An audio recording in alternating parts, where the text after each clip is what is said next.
colaboración. Muy buenos días, sean todos y todas bienvenidos a la jornada de socialización de los resultados del taller de co-creación para el diseño de programas de formación de capacidades para la cultura del agua. Todo esto en el marco de nuestro proyecto insigne, la Cátedra de la Tierra. Autoridades académicas que nos acompañan, docentes, estudiantes, conferencistas invitados y también al personal de COPECO que nos acompañan esta mañana, para quienes pido un fuerte aplauso. Este evento sin duda representa un espacio fundamental para compartir experiencias, aprendizajes y sobre todo para construir juntos un futuro sostenible en la gestión del agua. Hoy cada uno de nosotros tiene la oportunidad de contribuir al desarrollo de una cultura del agua más sólida y responsable. Les agradecemos ese compromiso y entusiasmo y les invitamos a participar activamente en cada una de las actividades programadas en esta mañana. Para dar por inaugurado este evento, llamo a continuación a la doctora Melissa Merlo, vicerrectora académica de esta Casa de Estudios, quien nos hace el honor de poder dirigirse a nosotros en relación a esta jornada.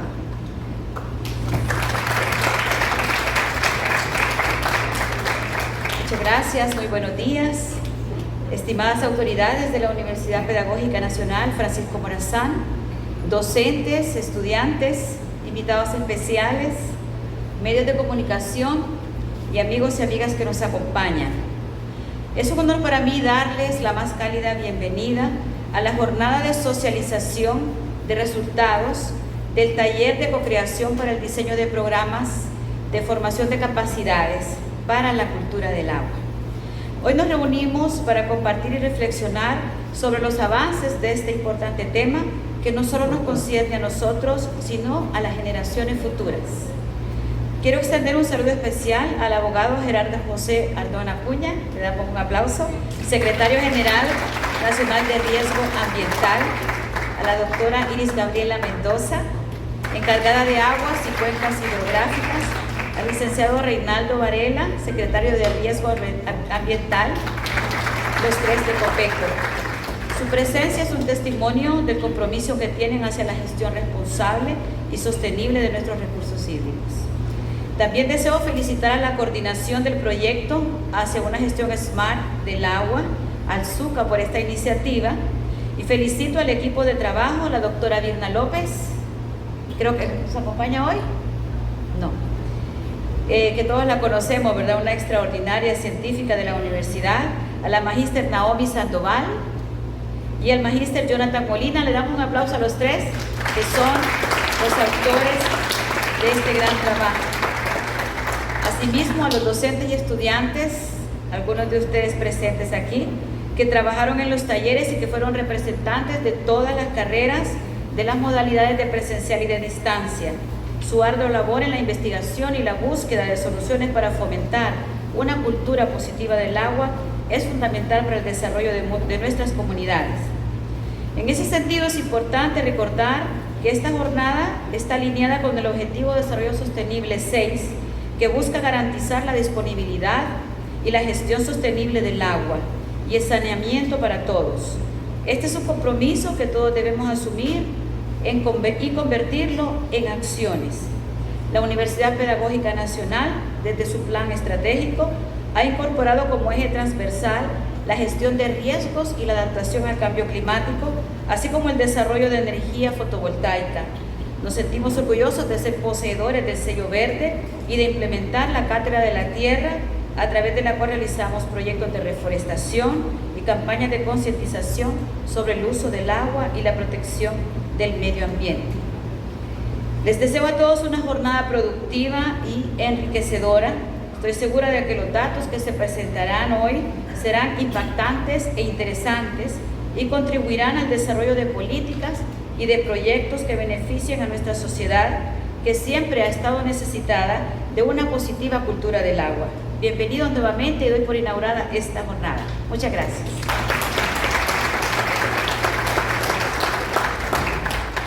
Muchísimas gracias a nuestra vicerrectora académica, doctora Melissa Merlo. Y a continuación daremos paso a la primera conferencia de esta mañana, titulada La cultura del agua y la democratización de los servicios climáticos en el sector agroalimentario de Honduras. Y para ello contamos con dos expertos que nos hacen el honor de compartir con nosotros. Me permito a continuación leerles un pequeño resumen de sus hojas de vida. La doctora Irma Ayes Rivera nació en Tegucigalpa, Honduras, donde estudió Ingeniería Ambiental, tiene una maestría en Administración de Proyectos, una maestría en Gestión de Recursos Hídricos y un doctorado en Hidroclimatología, estudiando actualmente la hidroclimatología y sedimentología del río Madeira de Perú, Bolivia y Brasil. Becaria de la Organización Mundial de Meteorología y de la Organización de Estados Americanos. Profesionalmente, trabajó con la Empresa Nacional de Energía Eléctrica, apoyó el estudio del caudal ecológico del río Patuca, el balance hídrico del lago de Yohoa y estudios de licenciamiento en subestaciones y líneas de transmisión y distribución. Además, en la Universidad Nacional Autónoma de Honduras se desempeñó en el Instituto Hondureño de Ciencias de la Tierra, apoyando la evaluación de los recursos hídricos de Honduras y la propuesta de indicadores socioeconómicos de cambio climático como parte del Plan Nacional de Adaptación del PNUD. También en la UNAM ha fungido como profesora en la clase de Ingeniería Ambiental de la carrera de Ingeniería Civil y como consultora revisando la propuesta curricular del técnico universitario en la calidad del agua. Desde diciembre del 2021 apoya al Grupo Acción Climática, BCG, CGI Honduras, en proyectos de servicios climáticos, partiendo en la mejora de la generación de la información, traducción e información de las capacidades en distintos asuntos.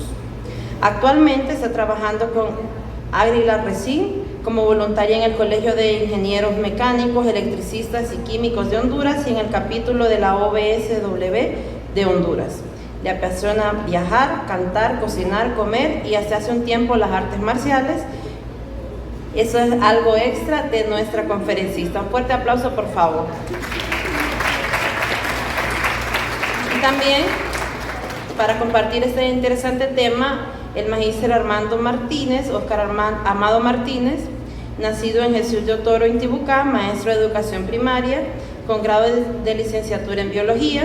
Profesionalmente se ha desempeñado como instructor de laboratorio de la clase de Biología General en la Universidad Nacional Autónoma de Honduras.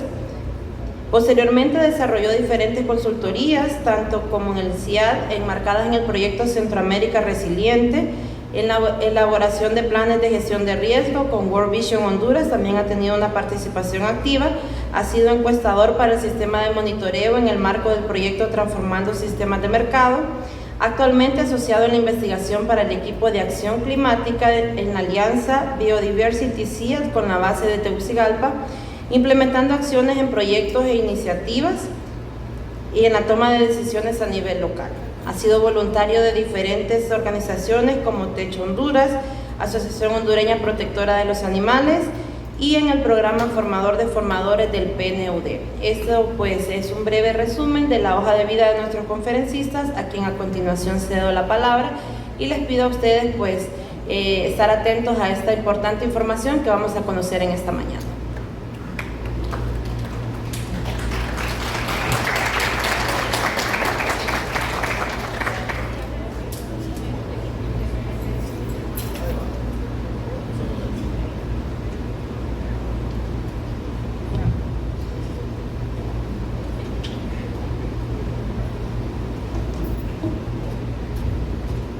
Buenos días a todas y a todos.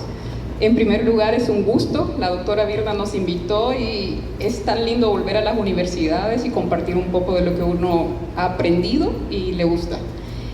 Nosotros con Oscar y mi compañero Marlon, como les decíamos, somos del equipo de acción climática de la Alianza Biodiversity CIAD. Y lo que vamos a presentar hoy en realidad es un poquito enmarcado con lo que nos decía la profesora Birna, en términos de la cultura del agua, pero lo que nosotros hemos estado trabajando en el sector agroalimentario de Honduras. Entonces, tal vez si me ayuda con la siguiente. Solo para decirle quiénes somos, nosotros somos un centro de investigación que nace por ahí después de la Segunda Guerra Mundial. Son varios centros de investigación en el tema agroalimentario a nivel mundial. Entonces el consorcio CGIAR ya los unifica a todos. La Alianza Biodiversity son dos instituciones de ellas, una que que está en Roma, Bioversity, y el CIA, que es el Centro Internacional de Agricultura Tropical, que nace en Colombia, de hecho que ahí tiene el banco de germoplasma más grande, que colecta las semillas de toda la América Latina y las distribuye o las lleva allá en la parte norte, donde está un gran banco en el Polo Norte, en Noruega creo, en Escocia.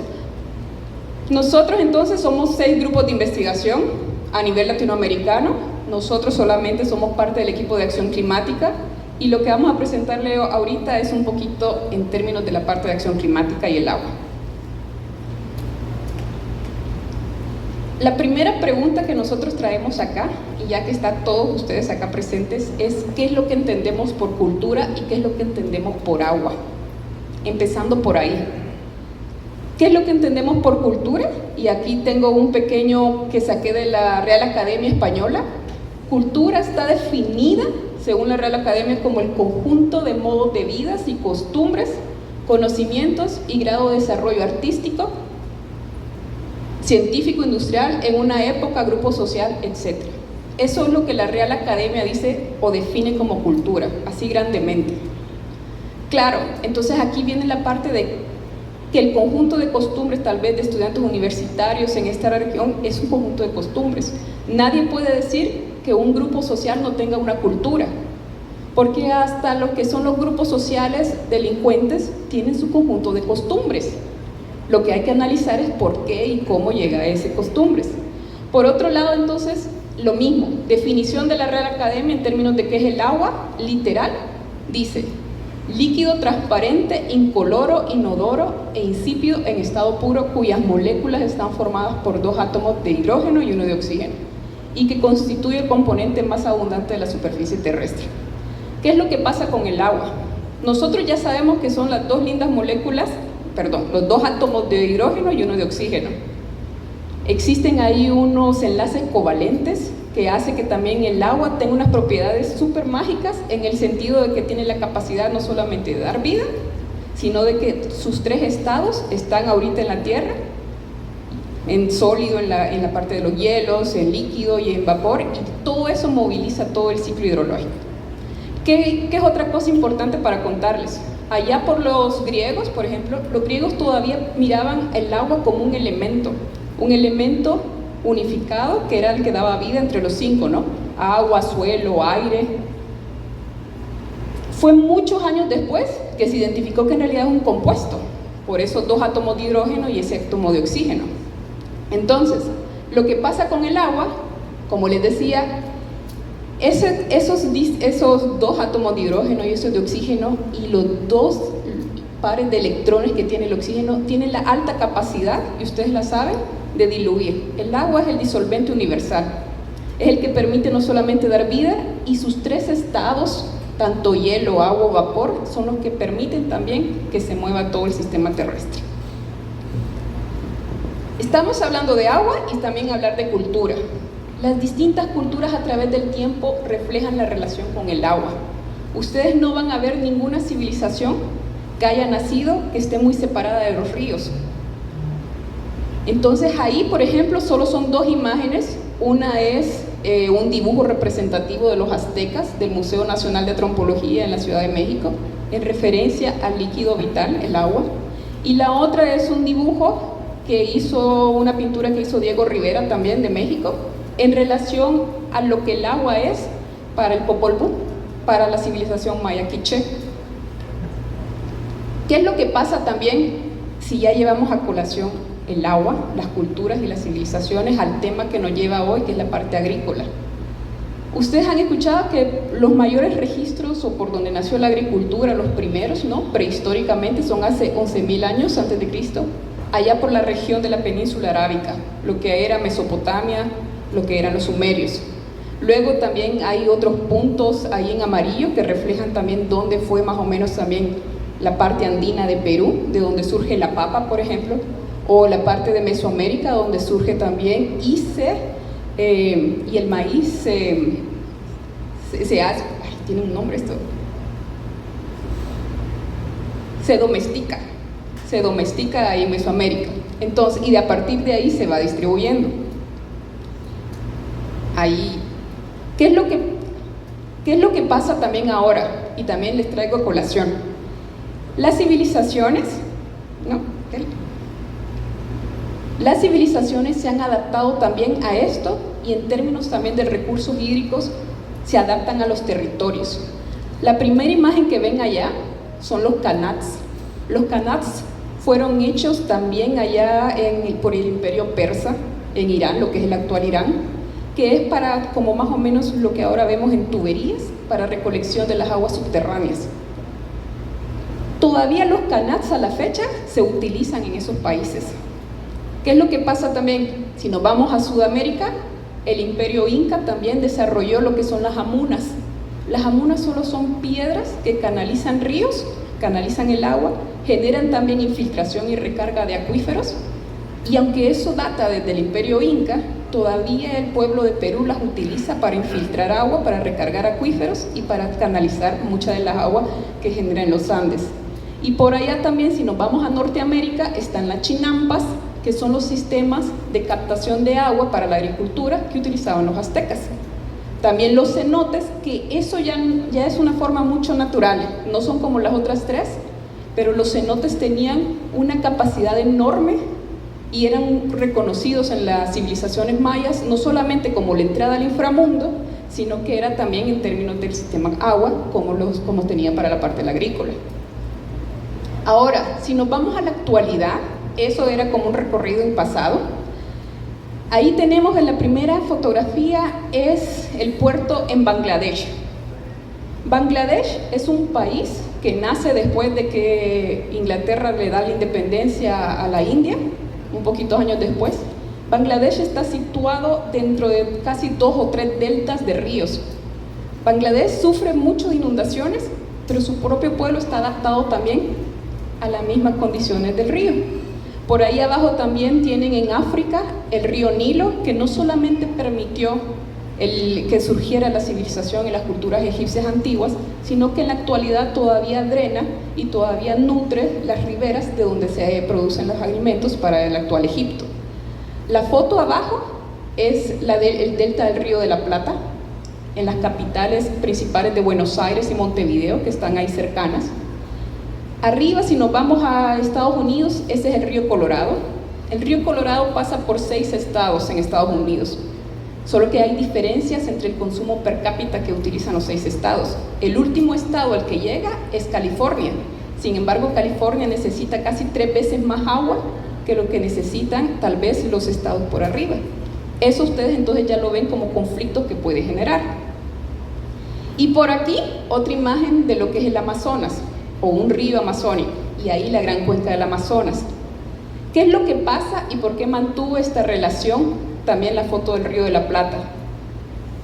Solo para contextualizar lo lindo que es en términos del agua, la cuenca del Amazonas no solamente es una parte importante para todo el sistema terrestre, por el sistema de la vegetación tropical, sino que también el reciclaje que las mismas plantas hacen de esa cuenca es la que lleva el agua, cruza por los Andes y es el agua misma que llega a la cuenca de la Plata.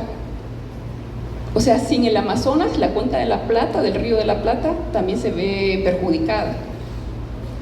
Entonces, hablando también y analizando esta cuenca hídrica, para atrás, una atrás. Esa es la cuenca del Amazonas, la mayor cuenca del mundo, son 6 millones de kilómetros cuadrados y recorre varios países. Allá por no, todavía no. Ven aquel puntito que está allá rojo, es la ciudad de Manaus, es la capital del estado del Amazonas en Brasil. Ahí hay un nivel de río, y solo para comentarles, esas líneas azules son los niveles de agua del río Negro en esa ciudad de Manaus, las máximas, o sea, inundaciones. Y las líneas rojas, que son a lo largo de los años, son los niveles más bajos. Este río puede alcanzar hasta 30 metros de profundidad en esta ciudad. ¿Qué es lo que pasa? Solamente en el año 2021, hoy sí la siguiente, esta fue una de las mayores inundaciones que ha habido en el 2021 en el Amazonas, en el Manaus. Esa es la ciudad ya de Manaus inundada. Lo lindo ahí es que se puede inundar y ustedes pueden ver los cocodrilos pasar por ahí, porque ya tienen donde recorrer en la primera avenida. Y la segunda foto que les muestro ahora es el mismo río en otra localidad, el Río Negro, con la mayor sequía que ha sufrido en los últimos años, en el 2023, el año pasado, en que ese mismo río, de pasar de casi 30 metros de nivel, pasó a casi menos de 13 metros. ¿Qué es lo que les digo? Y la otra siguiente, algo así se ve un río amazónico en esa sequía. Esos ríos tienen anchuras de kilómetros, y el año pasado no solamente muchos barcos se quedaron varados, sino que las comunidades podían pasar caminando por eso. ¿Por qué les traemos esto a colación? Porque uno diría que el río Amazonas es el que tiene más agua, de hecho que drena unos 210.000 metros cúbicos por segundo al Atlántico. Es la mayor cantidad de caudal que va de agua dulce a los océanos, y aún así el agua dulce en el planeta solo representa la que podemos consumir un 1%. Por ahí el 70% de agua dulce están congelada en los hielos, en los glaciares, y el 30% muchas veces está en forma de acuíferos, que muchas veces son de difícil acceso. Y de ese 1% del agua superficial que tenemos accesible para los humanos y para los ecosistemas, el 67% va para los sistemas agroalimentarios, 67%. Entonces, el agua, que lo vemos como un recurso renovable, es renovable, pero tiene una capacidad que no me renuevo así como debería, de acuerdo a la cantidad de personas y de acuerdo al uso, ¿no? Entonces, ahora, pongamos el agua, pongamos la cultura, y ese es el esquema básico del sistema climático global. El sistema climático global, en un esquema así, ustedes ven flechas. Esas flechas son las interacciones entre tanto la parte atmosférica, los océanos, el suelo, los océanos, la vegetación y las actividades humanas. ¿Qué es lo que pasa? Todo eso se mueve no solamente por el sol, no, la anterior todavía, sino que eso mantiene el ciclo hidrológico constante. Y es el ciclo hidrológico también el que no solamente nos permite ver la parte de los distintos climas del planeta, sino que también moviliza los otros ciclos biogeoquímicos. El ciclo biogeoquímico del carbón, el fósforo y el nitrógeno. El fósforo y el nitrógeno son los dos principales nutrientes que las plantitas necesitan. Los fertilizantes casi solo son fósforo y nitrógeno para el sector agrícola, por ejemplo. Y el sistema y el ciclo biogeoquímico del carbono es el que también a su vez está modificando el clima, porque el cambio climático es solamente por un exceso de gases de efecto invernadero, entre ellos el carbono. Ahí creo que hay que darle play. Ese es como un modelito de lo que le estamos viendo de aquel esquema con flechas muy así unidireccional. Ahí ustedes ven la dirección por donde rota la Tierra, los polvos del Sahara, lo que es el jet stream del Polo Norte. Los puntitos rojos son indicativos de incendios. Ustedes también ahí logran ver, digamos, todo lo que es el desierto de la península arábica, el Sahara, pero también en África está la cuenca del Congo. Ahí se ven todas las interacciones en la parte que les decía.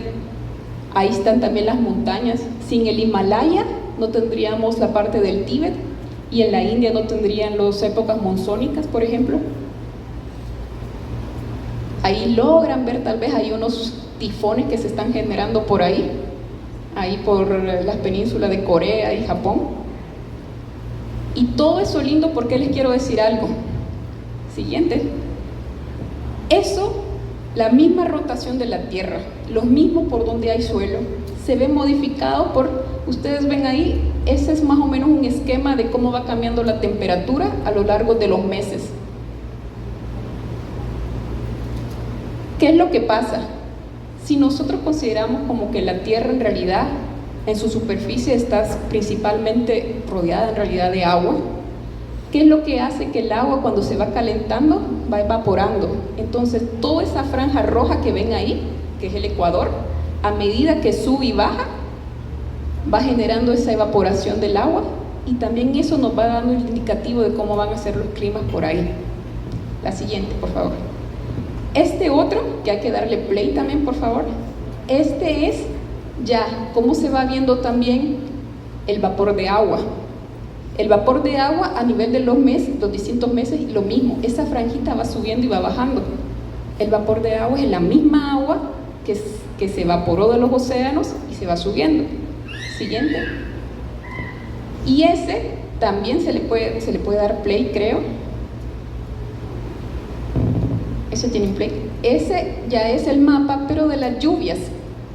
De las lluvias que ven ahí, y también las mayores lluvias están en el Ecuador, si logran ver esa franja azul. Y eso se va subiendo y va bajando. Muchos de ustedes lo conocen como la zona de convergencia intertropical, si no me equivoco. ¿Qué es lo que pasa? Eso está modificado y eso nace solo por el simple hecho que el agua se evaporó, se condensó y precipitó como líquido. Y ahí nosotros tenemos lo maravilloso que el agua tiene en el sistema climático. Y al final recordando que el sistema climático también es el que define las actividades agrícolas. ¿Qué es lo que pasa entonces? A medida que sube y baja esa franja, la franja de la zona de convergencia intertropical, que prácticamente son nubes, una franja de nubes grandotas que nos van dejando lluvia, a medida que va subiendo y bajando, por ahí por marzo, abril y mayo empieza a subir, pasa por Honduras, por Centroamérica, ahí por mayo, junio. ¿Qué es lo que pasa en mayo y junio acá? Inicia la época lluviosa. Por abril empieza en el sur, en el Pacífico, y así va subiendo. ¿Qué pasa también? Que ustedes van viendo que hay como que en la época lluviosa hay una bajada. Ustedes lo conocen como veranillo o canícula. Pero eso no se sequía. Eso solo es que bajó las lluvias en el periodo lluvioso, pero la cantidad todavía es bien grande. ¿Qué es lo que pasó? Que la zona de convergencia intertropical subió un poquito más allá por México. Luego empieza a bajar por julio y agosto y septiembre, y ahí tenemos el segundo pico. Entonces, mucho del clima que nosotros, del inicio de la época lluviosa, la época seca, la canícula, mucho de eso solamente es porque nosotros, Centroamérica, somos un choricito de tierra entre dos océanos y estamos ubicados estratégicamente en la franja tropical. Y sube y baja, y a eso nosotros, la agricultura se adaptó. Siguiente. Entonces, este es común para que ustedes hagan también analogía. ¿Han visto también cómo la música, no sé cuántos de ustedes saben leer partituras? ¿Cuántos de ustedes saben leer las partituras? Solo uno, dicen. Las partituras, y eso también casualmente les traje lo que es la partitura de las 4 estaciones de Vivaldi, que es un clásico, un concierto con 4 momentos para cada estación. Y las partituras van desde la parte más baja, las notas, que es lo más grave, hasta lo más agudo, y las notas, dependiendo de la forma, son más rápidas o son más lentas. Ahora otra pregunta, esa es lectura musical, pero a muchos de ustedes acá les gustan el pop, el rock, el reggaetón, el reggae, y son distintos ritmos, ¿sí? ¿Qué pasa con la música? La música tiene los distintos periodos de duración, intensidad y frecuencia. De la misma forma que la música se interpreta así, la naturaleza en términos de variabilidad climática también es así. En el año podemos tener una precipitación media en Honduras de 1.600 milímetros por año, pero está distribuida distinta en los meses. Y si nos vamos al día, el día ustedes lo viven y saben que la temperatura mínima está por la madrugada y la temperatura máxima se alcanza tal vez por las 3 de la tarde. Y eso es también variabilidad climática, solo que diurna. Entonces, ¿qué? Esto es una analogía que la naturaleza es igual que la música. La música, de hecho, es una representación matemática de los sonidos. Y si vamos al otro ejemplo, en cada uno de ustedes, su ritmo cardíaco es lo mismo. Tienen esa variabilidad y el mismo planeta, a través del clima, lo refleja en las distintas variabilidades y tonos en términos climáticos. ¿Por qué traemos esto a colación? Es porque esa misma variabilidad es la que también entonces las culturas se adaptaron a ello.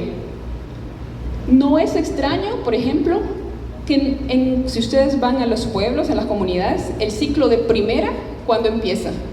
Entre abril y mayo. El ciclo de postrera, que le llaman los productores, por ahí empiezan a sembrar ahí como julio, agosto.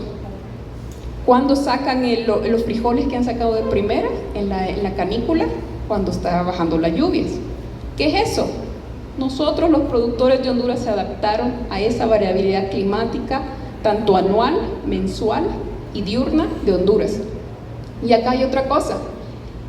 Esos son los mapas de Honduras en promedio de las precipitaciones de enero a diciembre. Y los colores van desde 0 a más o menos 500 milímetros. Ahí ya vamos viendo que también espacialmente las lluvias difieren a nivel de país. Lo más amarillo a nivel de país lo vemos en enero, febrero, marzo y abril, que por ahí es la época seca en muchas de las regiones de acá de Honduras. ¿Cuándo empiezan las lluvias? Por mayo, en abril en algunos lugares del Pacífico. Los picos están allá en agosto y septiembre.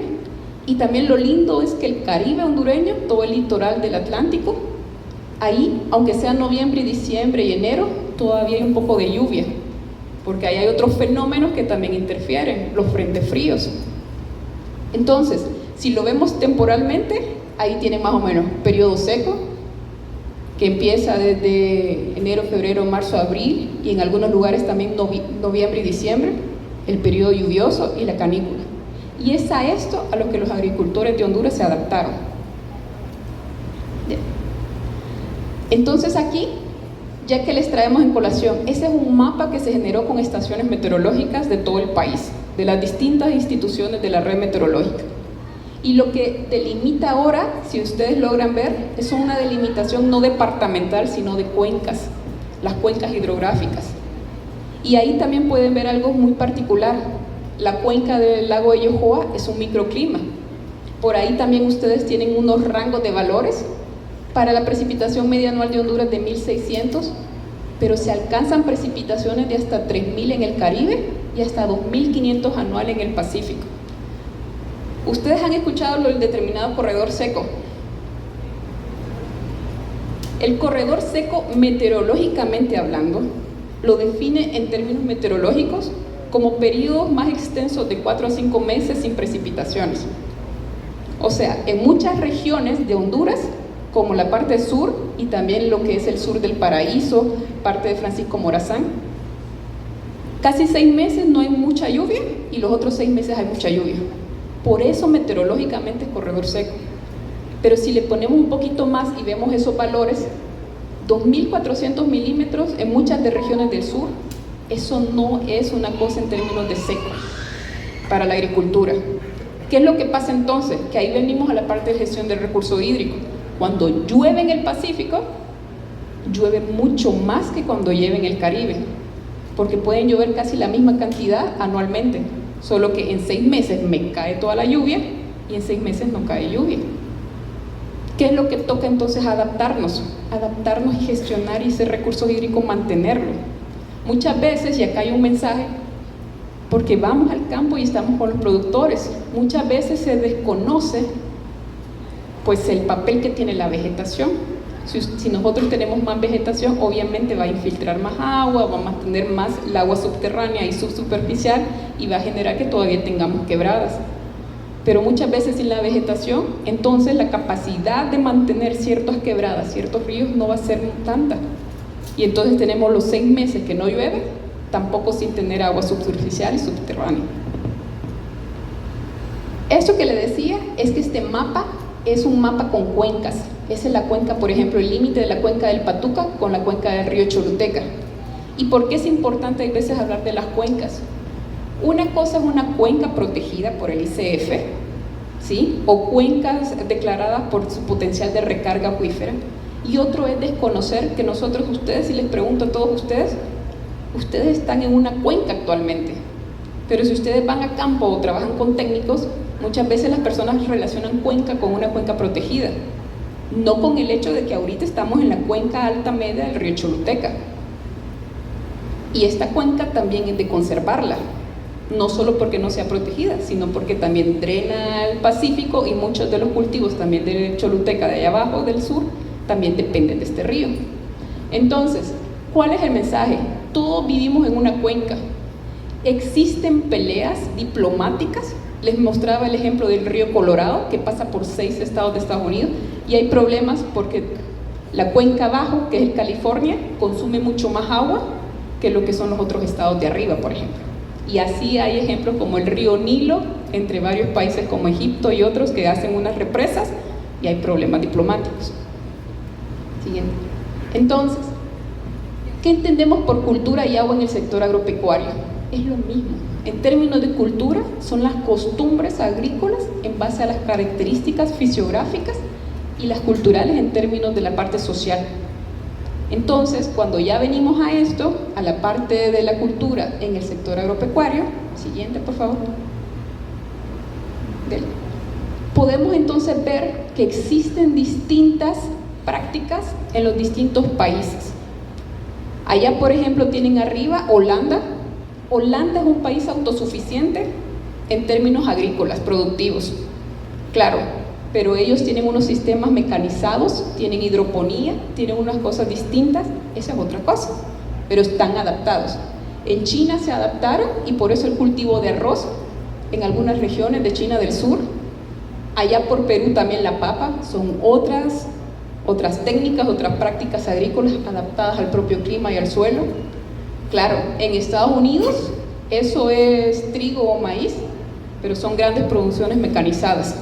Mientras que en nuestros países, y ahí hay dos fotos también de Honduras, se las traje no solamente porque la primera que tiene una canastita llena de maíces, esos son maíces criollos, y criollos significa que han sido adaptados para el propio terreno, para el propio clima, y ellos lo han evolucionado para decir, me puedo tardar, mi ciclo puede ser más largo que otros, pero yo te aguanto las enfermedades porque que estoy aquí, te aguanto el clima y te aguanto la altura. Claro, hay muchos tipos de maíces y de frijoles que la propia Secretaría de Agricultura y Ganadería saca. Uno que son para sequía, de corta duración y eso. Pero en muchos lugares de Honduras, muchas de las poblaciones aún dependen de un maíz y de un frijol criollo. Y por otro lado, también ese Don Nicolás, en la comunidad de Mayarán, en Texigua, él lo que está ahí tiene con su finquita, con frijol, y tiene una diversificación sumamente linda en su propia finca. No solo es maíz y frijol, sino que él adaptó con frutales, con sombras, y hasta tiene una cosa de piscicultura, creo que de tilapia. Entonces, ya cuando entramos a la parte de servicios climáticos en el sector agroalimentario, ¿qué es lo que estamos hablando con servicios climáticos? Aquí los compañeros de Copeco son claves en toda esta cadena de servicios climáticos, no solamente para el sector agropecuario, sino para todos ustedes. Hay un ejemplo de servicios climáticos que me gusta dar cuando alguien se quiere casar o quiere hacer una fiesta, quiere hacerla al aire libre o quiere hacerla adentro. Necesita ver si va a llover o no va a llover, cómo van a estar las condiciones. Ese es servicios climáticos para ese usuario. Él quiere una información de cómo va a estar en la época para ver si yo hago la fiesta, ¿no? Lo mismo, en el sector agrícola, el primer cuadro representa a los grandes generadores de información climática. La NOAA, la NASA y todas las instituciones que hacen modelaje. Por otro lado, aquí están los segundos en amarillo, en anaranjado, son los generadores nacionales y usuarios primarios. Generadores nacionales de información primaria es el SENAO, que está en Copeco, Aeronáutica Civil, el Ministerio de Ambiente, que tiene la Dirección General de Recursos Hídricos, la Empresa Nacional de Energía Eléctrica, la Alcaldía Municipal del Distrito Central acá y la ENE. Son generadores de información. Por ahí entonces después tienen el tercer eslabón, que son las entidades sectoriales. La Secretaría de Agricultura y Ganadería le dice al SENAOS, dame la información de cómo va a estar este año en clima para poderle entonces comunicar a los agricultores y a las cooperativas. El cuarto eslabón son medios de comunicación, alcaldías, sociedad civil, mesas climáticas, y si estamos en el sector agropecuario, el último eslabón son los productores, tanto de grande, mediano o los productores pequeños. ¿Qué es lo que pasa entonces? Servicios climáticos, y este solo es un ejemplo de lo que se está colaborando como el proyecto de la alianza, ¿no? El CIAD con Copeco. En Copeco se tiene un modelo para pronóstico de 5 días, por ejemplo. La Secretaría de Agricultura y Ganadería tocó la puerta y le dijo, pero muchos de los productores ocupan tener información de monitoreo de 10 días. Entonces, ¿qué hemos estado ayudando al SENAOS? A alargar esos 5 días a 10 días. Claro, para hacer eso ocupamos las estaciones meteorológicas para modelar para calibrar el modelo y ver qué también está haciendo el modelo en representar esas lluvias para pronóstico. De ahí también un pronóstico estacional, porque los productores quieren saber, ¿y este año cómo va a estar el ciclo de primera? ¿Cómo va a estar la producción para postrera? Muchas veces ustedes van a ver que los agricultores quieren saber, Inge, dígame cuándo va a iniciar la lluvia, o cómo va a estar la canícula, cuándo va a empezar el 15 de julio y termina el 15 de agosto. Si ustedes ven aquel esquema y ven el planeta Tierra, llegar a tener un pronóstico de ese tipo, es que nosotros seamos Dios para decir eso. Lo más que se puede hacer en el pronóstico estacional, de ahí de 3 meses, es decir, la temporada lluviosa va a estar por encima, por debajo o dentro del promedio normal. Y por ahí también algo importante en términos de los pronósticos es, bueno, ¿y cómo transmito la información? Porque puede ser yo un meteorólogo y puedo decir en palabras muy técnicas, pero lo que tal vez para el Senado, cuando hay veces dice que las precipitaciones van a ser normales, si ustedes lo llevan a los productores le dicen, ¿y qué es normal? Lo normal para Senados es en términos estadísticos de la distribución normal en términos de precipitaciones a lo largo de 30 años. Para un productor, en una reunión en Namasihue se hizo media hora que discutimos, porque para el productor dijo, si usted me dice normal, yo reflejo lo normal en términos de una lluvia normal, una lluvia no tan intensa ni tan fuerte. Entonces ahí el Senado y toda la parte de Secretaría de Agricultura y Ganadería, yo tengo que poner atención a lo que la gente interpreta y sabe desde la parte cultural. Entonces, por ejemplo, estos son productos que se trabajan en Copeco con la Secretaría de Agricultura, tanto el reporte agrometeorológico de 10 días como la perspectiva climática, esta creo que no es la última, y mucho de lo que se basa el pronóstico de estos años. ¿Quién ha escuchado el fenómeno del niño y la niña? Todos, ¿no? La mayoría, o cómo se hace el pronóstico estacional en Honduras, se basa en aquella gráfica de cómo los modelos van viendo cómo va a estar el fenómeno del niño y la niña, oscilación del sur.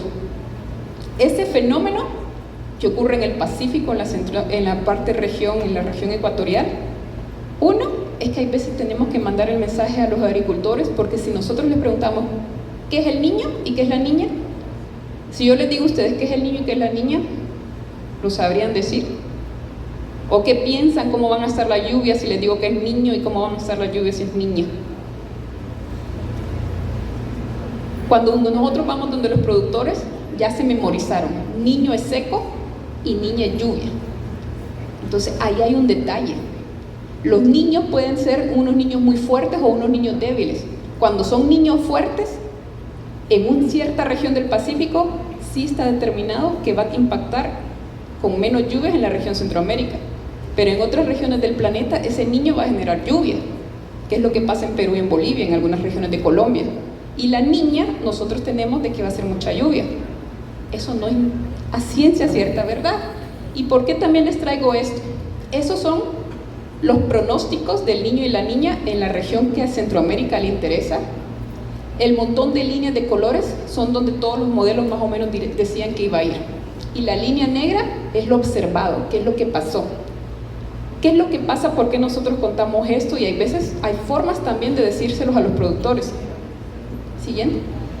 Porque muchas veces se piensa que si tengo más modelos, modelo estadounidense, el modelo europeo, el modelo de Japón, el modelo de Inglaterra, yo voy a tener mejor dirección de cómo los modelos van yendo.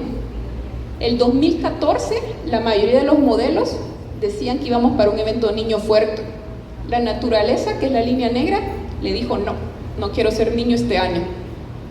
El 2017, siguiente, todos los modelos también indicaban que iban para arriba. Pero ¿qué es lo que pasó? La naturaleza dijo, no, vamos para abajo. ¿Qué es lo que pasa?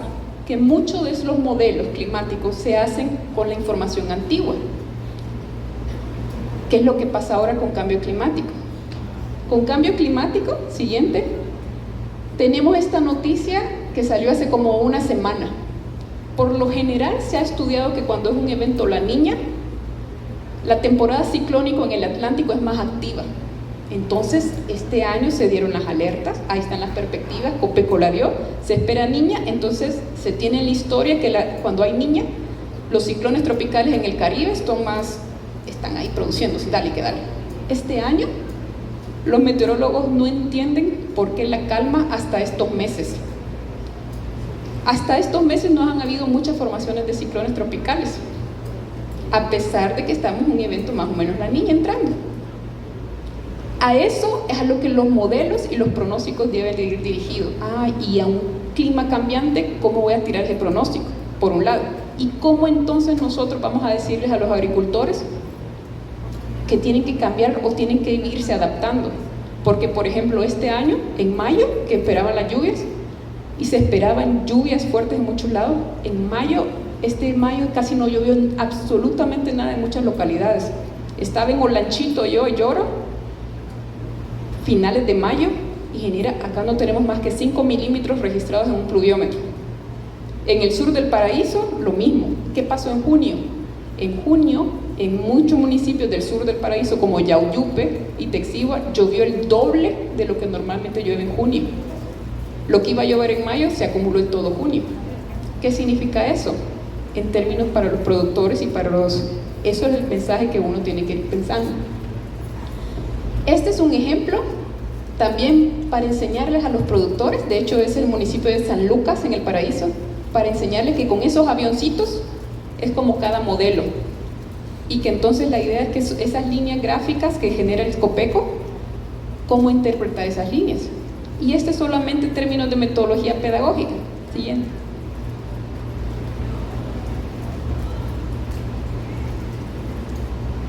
Todos esos productores en San Lucas hicieron sus avioncitos, y cada avioncito era un avioncito hecho de distintos modelos. Entonces, ¿qué hemos aprendido con todo esto en varios años? Uno, es que por ahí ya va a venir Oscar y nos va a mostrar el pluviómetro. Instalar un pluviómetro para dar clases pedagógicas a los productores o en municipios a interpretar el milímetro, porque los pronósticos vienen en que va a llover tantos milímetros. ¡Ay, puercas! ¿Y qué es el milímetro de lluvia? ¿Qué significa un milímetro de lluvia? ¿Qué significa un milímetro de lluvia? ¿Se los dejo de tarea o lo dice Oscar? He ahí el dilema. Los pronósticos, tal vez entonces el Copeco mejoró, la SAC mejoró en todos los pronósticos. Pero ¿y si la gente no sabe qué es el milímetro de lluvia, cómo lo interpreto yo? ¿Qué hemos aprendido entonces? Que ese aparatito que ven acá, que va a mostrarles Oscar, ha permitido que mucha gente, ahora el último usuario del eslabón, sea también un generador de información. Esa red de pluviómetros que Oscar les va a mostrar ha permitido que la gente en Senaos, en Copeco, pueda también estar monitoreando los pronósticos. Y los agricultores ya internalizan también qué es el milímetro. Entonces, para contarles esta parte, les dejo a Oscar.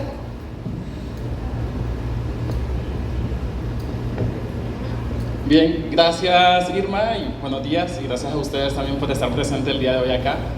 Para nosotros es un gusto estar contando estas experiencias que hemos desarrollado en campo y hemos venido trabajando a lo largo de los diferentes años aquí en Honduras como equipo de acción climática. Y el día de hoy yo les voy a comentar sobre una actividad puntual que se desarrolló como participación ciudadana, que nosotros al principio no lo habíamos visto como tal, sino que lo habíamos visto como un ejercicio pedagógico o un ejercicio para enseñarles a los agricultores y productores de cómo ellos entender los pronósticos que emite Senaos Copeco. Entonces, comentarles un poco sobre la red de pluviómetros comunitarios en Honduras, de cómo surge esta iniciativa de una red. O sea, desde muchos años atrás, la Alianza Biodiversity CIAT ha venido trabajando en este ejercicio, pero donde tomó mayor impulso fue al momento de ejecutar un proyecto financiado por la Unión Europea y el pueblo de Japón a través del Programa Mundial de Alimentos en estos municipios, en el departamento de Choluteca, en el Paraíso y en La Paz. Alrededor fueron unos 15 o 16 municipios en los cuales se estuvo implementando una metodología que es un enfoque participativo, más o menos consta de 12 pasos, nosotros le llamamos PIXA. Es un sinónimo en inglés, donde les enseña a los productores diferentes pasos para que ellos puedan conocer, si por ahí ven las fotografías, que ellos puedan comprender desde qué recursos tienen en sus fincas, qué recursos tienen en sus parcelas para poder aprovecharlas, hasta la segunda fotografía de en medio es poder planificar los diferentes recursos o diferentes actividades fuera de la agricultura, porque muchas veces sabemos de que ellos solo se centran en la agricultura como tal, pero cuando no llueve, a veces pierden los cultivos, de donde van a obtener ese recurso para poder subsistir. Entonces se les enseña las diferentes formas que ellos pueden ejecutar para poder subsistir y generar ingresos. Y por último, se les capacita para poder implementar diferentes arreglos topológicos en sus parcelas y poder aprovechar los recursos que ellos tienen en sus fincas. Es decir, si tienen un acuífero, o si por ahí pasa un arroyo, cómo pueden aprovechar esa agua, o si no tienen de dónde, qué arreglo topológico pueden hacer en su parcela para aprovechar esa precipitación que cae en la zona. Y de esa manera hay diferentes formas en las que ellos pueden aprovechar y sacar una mayor producción. Pero el paso en el que nosotros nos centramos es en la percepción de los agricultores y su registro histórico, que aquí es donde viene a jugar un papel muy importante este aparato.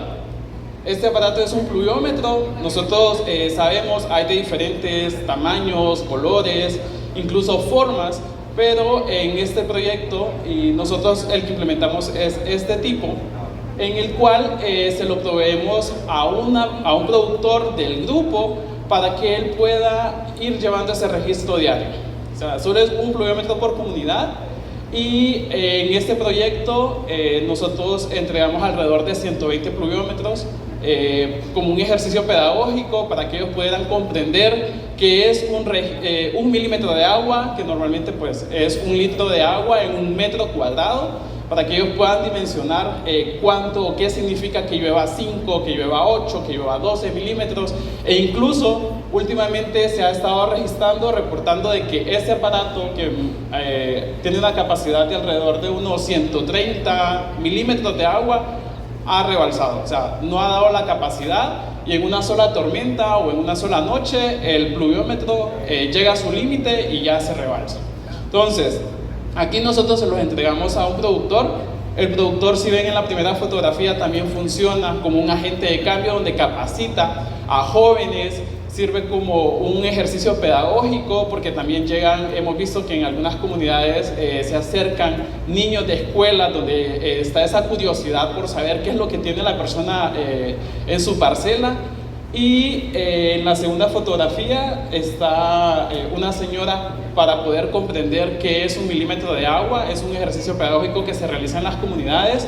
Y por último, lo que se requiere que con esta información ellos puedan conocer el clima de su comunidad, donde pueden, la persona de abajo es en Guajiquiro, es una persona lenca, donde ellos elaboran un calendario estacional donde dicen a lo largo de los meses del año cómo es el comportamiento de las lluvias, cuándo llueve más, cuándo llueve menos, y a raíz de esta información, con la información del pluviómetro, ellos pueden ya tomar decisiones informadas. Ellos ya pueden decir, ok, en el mes de junio, mes de septiembre llueve mucho, entonces yo voy a retrasar o adelantar mis actividades agrícolas para poder aprovechar alguna actividad. Porque si llueve mucho y yo necesito fertilizar, necesito abonar, pues no me va a resultar o no me va a ser efectivo. O si vamos a las actividades de post cosecha, al momento de sacar la cosecha, como decimos, si llueve demasiado, el grano no se va a secar, no lo vamos a poder almacenar, vamos a tener pérdidas. Entonces el calendario estacional de esto nos ayuda o nos sirve para poder planificar esas actividades que vamos a desarrollar en las parcelas con información climática local que ellos están generando a raíz del pluviómetro. Muy bien, entonces, como les comentaba en un principio, este ejercicio solo se hizo de manera pedagógica a lo largo de, esos 15 municipios, 120 comunidades, pero se empezó como a regar la bulla, como decimos, de que se está generando la información. Entonces nosotros solo estábamos como focalizados en estos municipios pero comunidades aledañas se fueron dando cuenta, y es ahí donde se acercaron y empezaron como, mire, yo quiero un pluviómetro, yo quiero otro. Entonces de esa manera fuimos viendo esa importancia, y también de que como todo proyecto llega a su final, nosotros nos retiramos de las comunidades. Y es ahí cuando nos dimos cuenta que las personas, aún sin nosotros estar presentes, ellos seguían reportando la información, ellos seguían enviando esa información, e incluso vimos esa iniciativa, lo consideramos que es un voluntariado. ¿Por qué? Porque tuvimos una experiencia de que estos pluviómetros adquirimos un primer lote y no cumplía con los requerimientos necesarios. Entonces empezaron las personas a decir, mire, el pluviómetro se me dañó, o ya no tengo un cuadernillo para poder llevar el registro, envíeme uno, y nosotros ya no estábamos en la zona. Entonces ahí empezó esa demanda por parte de las comunidades, por parte de las personas, a decir, yo necesito uno para seguir registrando la información. E incluso vimos en otras comunidades de que si uno se acercaba, decía, pues mire, yo ya tengo mi registro, o si se acercaba a la alcaldía, también aquí está el registro de lluvias que hemos venido levantando a lo largo de todo este año. Entonces esa es una demanda, esa es una iniciativa que surgió prácticamente de ellos. No es, nosotros solo les dotamos de la herramienta, y ellos continuaron con el ejercicio a raíz que hemos identificado que en todo el país existen redes de pluviómetros de diferentes instituciones, de diferentes socios.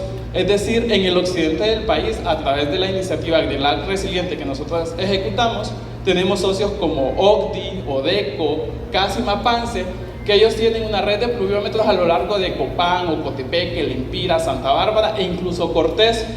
En Goal, nosotros hemos escalado. Goal nos ha servido como ha adoptado esta iniciativa, y dicen, nos parece muy bien. Incluso ellos adquirieron 200 pluviómetros y los distribuyeron en las comunidades que ellos están atendiendo. Ellos atienden el departamento de El Empira, de La Paz y de Intibucá. Al igual que aquí en Francisco Morazán hemos identificado que la Alcaldía Municipal del Distrito Central, ellos también tienen una red de pluviómetros.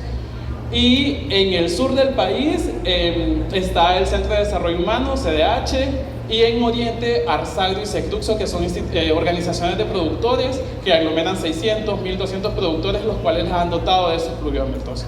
También en la parte norte, en Atlántida y Cortés, incluso Yoro, esta red se ha extendido y se han estado implementando. Entonces sabemos de que prácticamente la red está en todo el país, solo falta conectarla, que es un ejercicio o un reto enorme que tenemos, pero dejar claro de que estos pluviómetros no van a sustituir la red meteorológica nacional. Este solo es un ejercicio comunitario, solo es un ejercicio participativo que se ha adoptado, ¿para qué? Para poder comparar el pronóstico que se está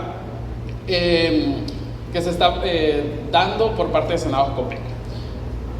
Entonces, nosotros como hemos identificado estas diferentes redes a nivel del país, lo que hemos hecho es que hasta el momento tenemos un grupo de WhatsApp donde cada productor a lo largo del día va comentando ahí, en Erandique, El Empira llovió tanto, en Copán llovió tanto, en tal sitio llovió tanto. Entonces de esa manera ellos van informando. Y también en ese grupo se encuentra el licenciado ingeniero Argeñal, el cual de manera diaria está enviando el pronóstico diario. Él ya por la tarde, ya por la noche les informa y les dice, mire, este es el pronóstico para de aquí a 24 horas, estas son las condiciones.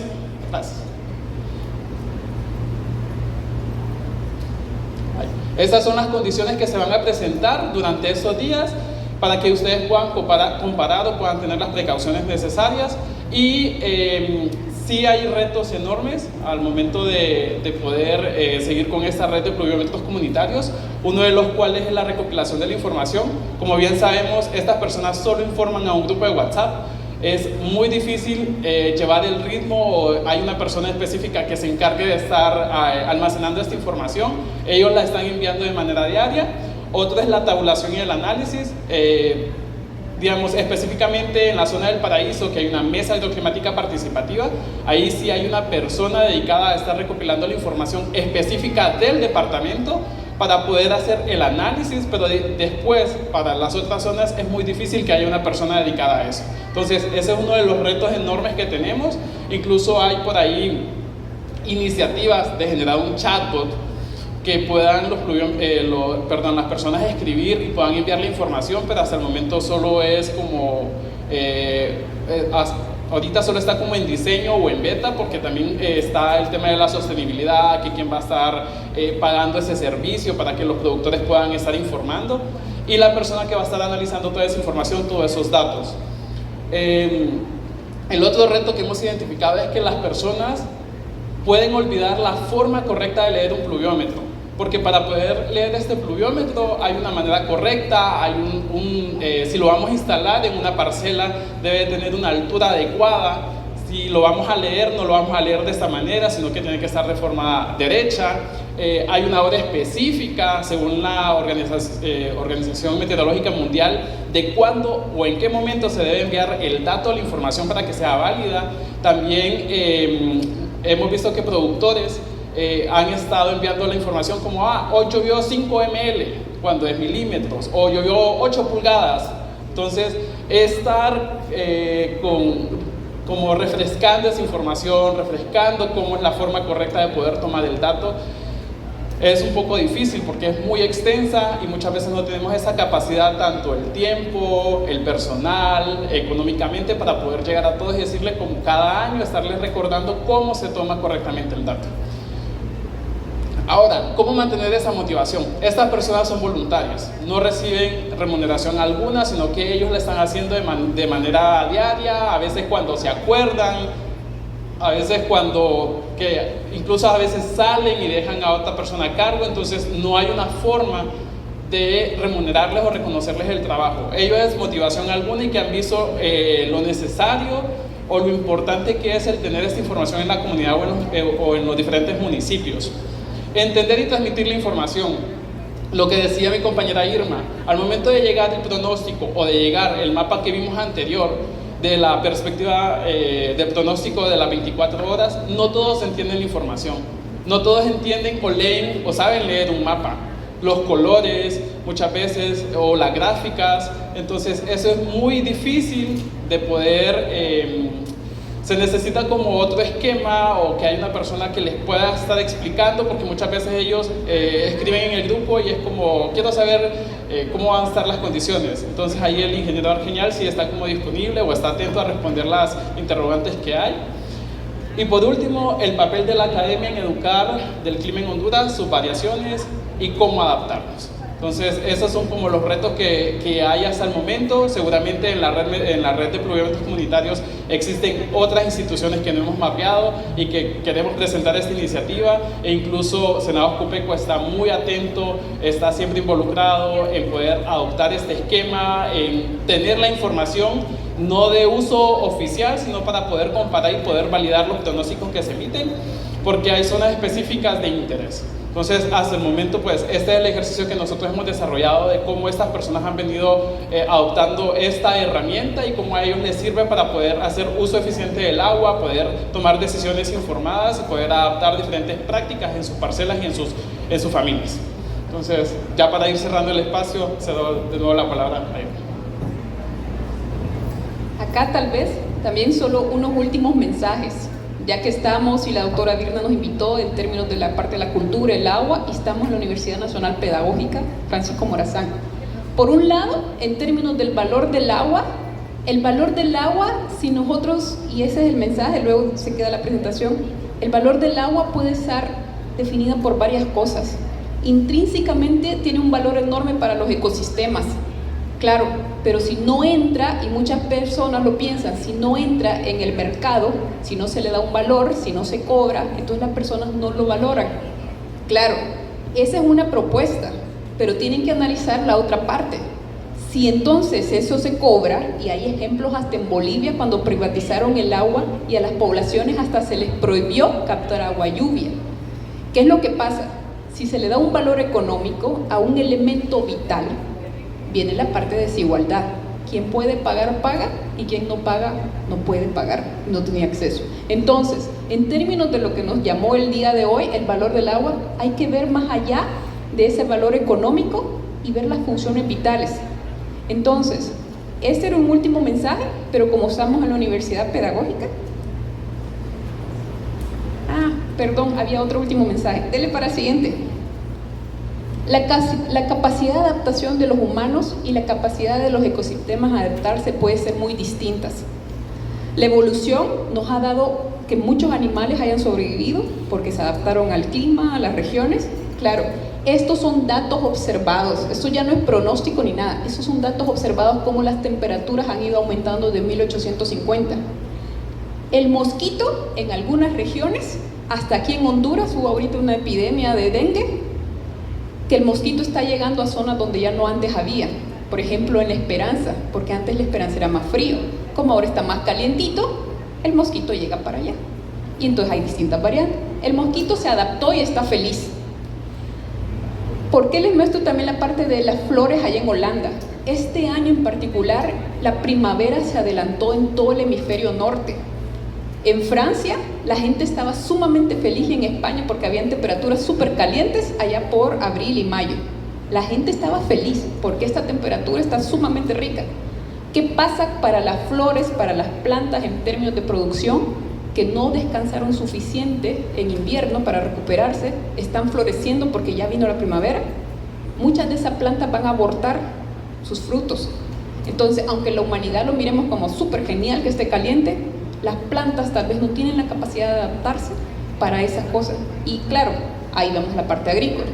Y el humano, les mostrábamos la parte histórica y cómo se ha adaptado. El humano tiene una gran capacidad, solo que muchas veces es como que somos como el sapito que está en la olla y sigue calentando hasta que se termine de calentar.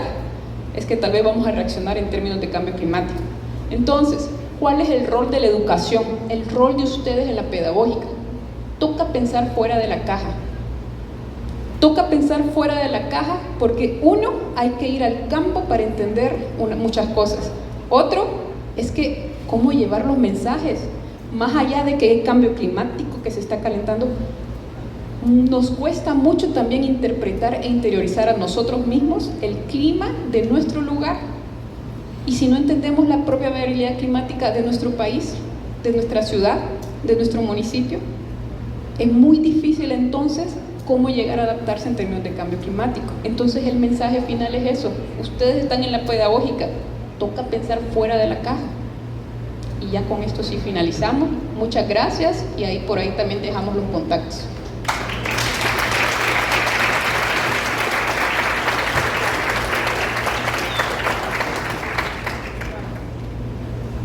Muchísimas gracias a nuestros conferencistas. Tenemos espacio para 3 preguntas o comentarios.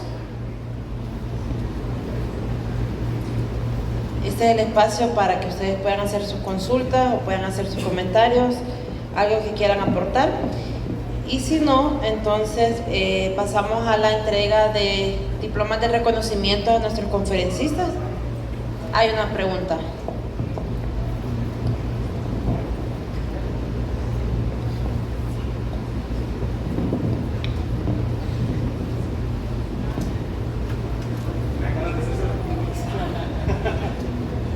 Sí, muchas gracias.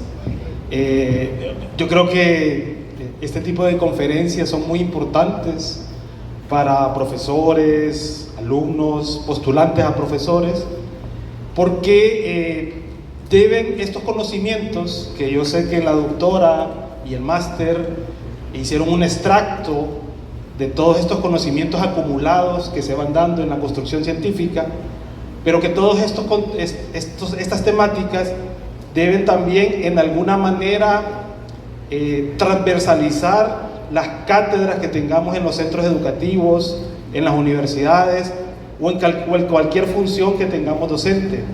Es muy importante porque muchas veces no nos damos el tiempo entre currículum, entre estándares, entre indicadores, mecanizamos muchas veces la educación, y reflexionar alrededor de estos temas creo que es importante. Yo tenía una duda en la rama de ciencias sociales. Yo sé que muchos de estos elementos tienen que ver con las cátedras que tenemos de geografía, de antropología, de geografía humana, social, pero considero que todavía el país no ha logrado interiorizar esto en las currículas, colocar estos elementos de manera amigable para niños, para adolescentes y jóvenes. Y es más, pensando fuera de la caja, cómo poder tener estos retos culturales también. Cuando hablamos del niño y la niña, intrínsecamente hay un elemento machista, ¿sí? ¿Por qué le dicen la niña? Porque llora mucho, porque llueve mucho. Claro, yo entiendo que hay un elemento de que haya mayor comprensión para las personas tierra adentro, ¿no? Pero hay otros elementos culturales también, que son retos en la educación, pero también en la vida cotidiana. Entonces, un poco esa es la consulta, ¿no? ¿Qué estamos haciendo o qué estamos haciendo desde los científicos, pero también desde los docentes, para cortar esas brechas e incluir estas temáticas en currículas, en programas, en diferentes formas de llegar a la población joven, pero también a la población en general? Pero muchas gracias igualmente por este extracto de conocimiento que hoy viene a la academia. Gracias. Muchísimas gracias. Y llamo a continuación al profesor Jonathan Molina y a la profesora Naomi Sandoval para que puedan hacer entrega de los diplomas de reconocimiento a nuestros conferencistas, si pasan por favor y nos hacen el honor. Y el diploma dice así: el proyecto hacia una gestión esmar y sostenible del agua en comunidades de Centroamérica a través de investigación y educación innovadora e inclusiva extiende el presente diploma a Oscar Amado Martínez por su participación como conferencista en el evento Socialización de Resultados del Taller de Co-Creación para el Diseño de Programas de Formación de Capacidades para la Cultura del Agua en el marco del proyecto regional Fortaleciendo Sistemas Inclusivos de Ciencia e Innovación en América Latina a través de una red investigadora colaborativa, realizado en el campus central de la UPN-FM, y firman la vicerrectora académica, doctora Melissa Merlo, y el ingeniero Sebastián Ignacio Ochoa, coordinador del proyecto Gestión Esmar del Agua.